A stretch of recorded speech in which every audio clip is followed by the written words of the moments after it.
মই আপোনাক চিনি পাওঁ। আপুনি ভজন কৰে, নামো গায় নামঘৰত, আকৌ বৰগীতো গায়। আপুনি প্ৰেৰণা উদ্দীপনা কাৰ পৰা পাইছে?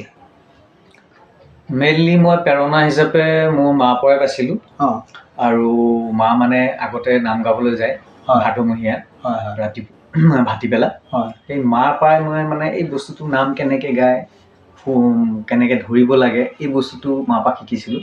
মেইন মই ফাৰ্ষ্ট টাইম সংগীত হিচাপে মানে নামেই গাবলৈ শিকিছোঁ। তাৰপিছতহে প্ৰফেশ্যনেল গানবিলাক গাবলৈ শিকিছোঁ অলপ অলপকৈ।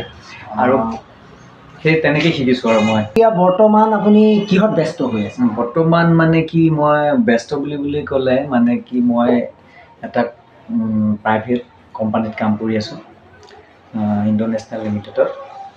তাতেই কাম কৰি আছোঁ। আৰু মানে সংগীতটো তাৰ মাজতে আস্তে আস্তে মানে অব্যাহত ৰাখিছোঁ গাবৰ কাৰণে। মানে প্ৰফেশ্যনেলি মই আজিলৈকে ক'তো মই তেনেকৈ গোৱাগৈ নাই। এনেই কেতিয়াবা কোনোবা সমাজত মাতিলে বোলে আজি নাম এটা গাব লাগে, আহিবা মনজিৎ দা, বা কোনোবাই কয় মনজিৎ দা আজি বৰগীত এভাগ গাব লাগিব, আহিব, এই তেনেকৈ গাবলৈ গৈছোঁ। কিন্তু প্ৰফেশ্যনেলি মই কোনো মাননি হিচাপে লৈ ক'ৰবাত প্ৰফেশ্যনেলি গাবলৈ আজিলৈকে মই তেনেকৈ ক'তো যোৱা নাই। এতিয়া কথাটো হৈছে, এতিয়া আপুনি বৰ্তমান আমাৰ ইউটিউব প্ৰেমী ৰাইজক এটা ভজনেই হওক বৰগীতেই হওক মানে গাই শুনাব পাৰিব নেকি? মই এটা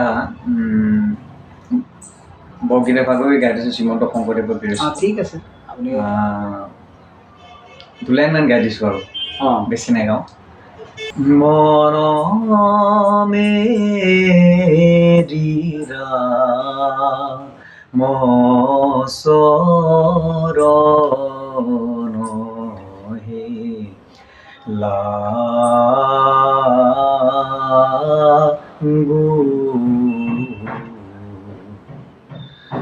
তই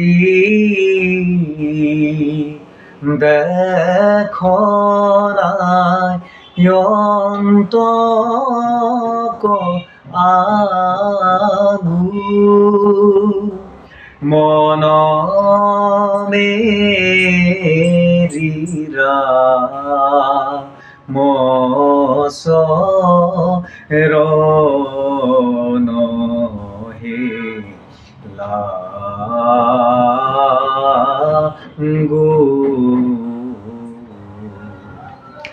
ৰে মন কালয় জগৰে গিলে জান তিলকে মৰণ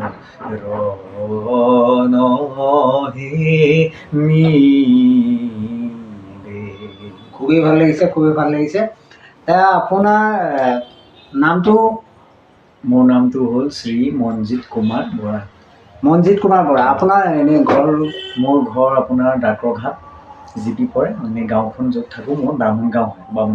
বামুণগাঁও ডাকৰঘাটত। ঠিকে হৈছে, আপুনি আজি আহিলে, আমাৰ তালৈ আহিলে। আৰু আপুনিতো ইণ্টাৰভিউটো নিদিওঁ বুলিয়ে ভাবিছিলে, তথাপি মই আপোনাৰ ইণ্টাৰভিউ এটা ল'লোঁ। কাৰণ আপোনাক মানে মই সদায় লগ পাম বুলি ভাবোঁ, যে আমাৰ চেনেলত আপোনাৰ ইণ্টাৰভিউ এটা দিওঁ, এনেকৈ ভাবি থাকোঁ। আৰু এটা আপুনি সৰুকৈ আমাক হিন্দী ভজন এটা গাই শুনাওক। আপুনি ভজনো খুব ভালদৰে গায়। মই মানে লিৰিক্সটো ইমান মোৰ মনত নাই, মই চাপ'জ 2 লাইন এটা এখন গাই দিছোঁ। কৈছে मेरे गोवर्धन गिरिधारी, मेरे गोवर्धन गिरिधारी, नंदलाल सवरिया मेरी, मेरे गोवर्धन गिरिधारी, मेरे गोवर्धन गिरिधारी, नंदलाल सवरिया मेरी। আৰু আপুনি এইবাৰ ফাকুৱাত কিবা গাইছে নেকি? মই এনেই ফাকুৱাত মই প্ৰত্যেক বছৰে বৰদোৱাত যাওঁ নাম গাবৰ কাৰণে, ভাল লাগে। কিন্তু মোৰ মানে কামৰ কাৰণে মই প্ৰাইভেট ছেক্টৰত যিহেতু কাম কৰি আছোঁ, সময়ৰ অভাৱ কাৰণে মই এবাৰ যাব নোৱাৰিলোঁ। অহা বছৰ ওপৰলৈ যদি কৰাই তেনেহ'লে যাম বুলি আশা কৰিছোঁ। আৰু নাম গালে কিবা এটা ভাল লাগি থাকে গোটেই বছৰটোৰ কাৰণে।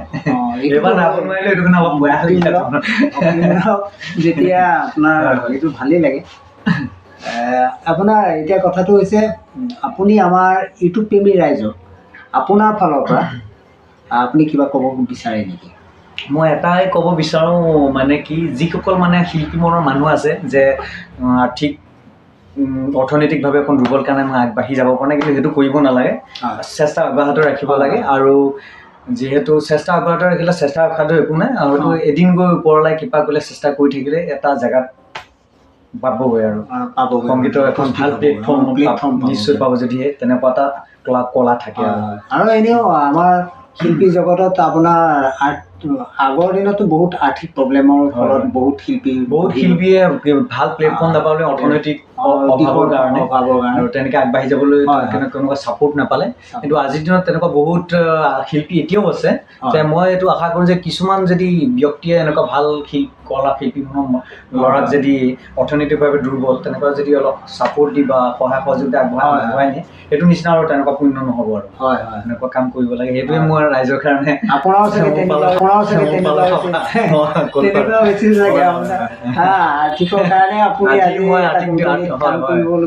অৰ্থনৈতিক দুৰ্বলভাৱে মই এতিয়া বহুত সংগীত জগতখনৰ পৰা বহুত পিছতে আছোঁ বুলি ক'ব পাৰি। যদি থাকাহেঁতেন ভালকৈ তেনেকুৱা এটা যদি ছাপোৰ্ট পোৱাহেঁতেন যে আজিৰ দিনত আৰু আপোনাৰ কণ্ঠটো ইমান সুন্দৰ হয়, আপুনিতো বহুত আগত যাব লাগিলেহেঁতেন, কিন্তু আপোনাৰ সেইটোৱে মানে আপোনাক হেৰি কৰিলে ন। আপুনি এইটোৱে ৰাইজক ক'ব বিচাৰে যে এইখিনিয়ে ক'ব বিচাৰিছোঁ, ভগৱানে কোৱালে আকৌ লগ পাম আপোনাক। ঠিক আছে। আজিলৈ আমাৰ লগত আছিলে মনজিত কি আছিলে তোমাৰ? বৰা। মনজিত বৰাই আছিল ডাকঘাটত। আজিলৈ আহোঁ, নমস্কাৰ।